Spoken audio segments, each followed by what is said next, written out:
మన హీరో 'సూర్య' గారి 'Viswanathan and Sons' teaser అయితే రిలీజ్ అయిపోయిందనమాట. ఇది బావుందని చెప్పుకోవచ్చు. మన ఏజ్ గ్యాప్ మధ్య స్టోరీ అని చెప్పుకోవచ్చు మన 'సూర్య' గారేమో 40 ఇయర్స్ అయితే మన హీరోయిన్ ఏమో 20 ఇయర్స్ అనమాట. వీళ్ళ జర్నీ ఎలా ఉంటుందనేసి మూవీ అని చెప్పుకోవచ్చు. అండ్ నాకు బాగా నచ్చింది ఏంటిదంటే డైలాగ్స్ అనేది చాలా బాగున్నాయన్నమాట. చాలా మంచిగా అయితే రాసారనిపించింది. అండ్ మాకు సినిమాటోగ్రఫీ అయితే బావుంది. ప్రొడక్షన్ క్వాలిటీస్ అయితే చాలా మంచి గ్రాండర్‌గా అయితే కనబడుతుందనమాట. అది కూడా బాగానే అనిపించింది భయ్య. 'సూర్య' గారును 'మమితా బైజు' గారి కెమిస్ట్రీ కూడా చాలా మంచిగా వర్కౌట్ అయిందని చెప్పుకోవచ్చు. ఈ టీజర్‌లో చూస్తుంటే అంటే ఏజ్ గ్యాప్ కదా! చాలా మంచిగా అయితే సెలక్షన్ అయితే చేశారనిపించింది మన డైరెక్టర్ గారైతే. అండ్ బ్యాక్‌గ్రౌండ్ మ్యూజిక్ అయితే బావుందని చెప్పుకోవచ్చు. అండ్ తెలుగు డబ్బింగ్ కూడా నాకైతే పర్లేదనిపించింది.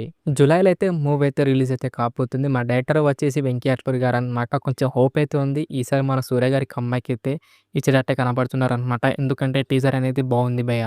చూద్దాం ఎలా ఉంటుందో మూవీ అయితే. మరి మీకెలా అనిపించింది టీజర్? కిందైతే కామెంట్ చేయండి డార్లింగ్స్.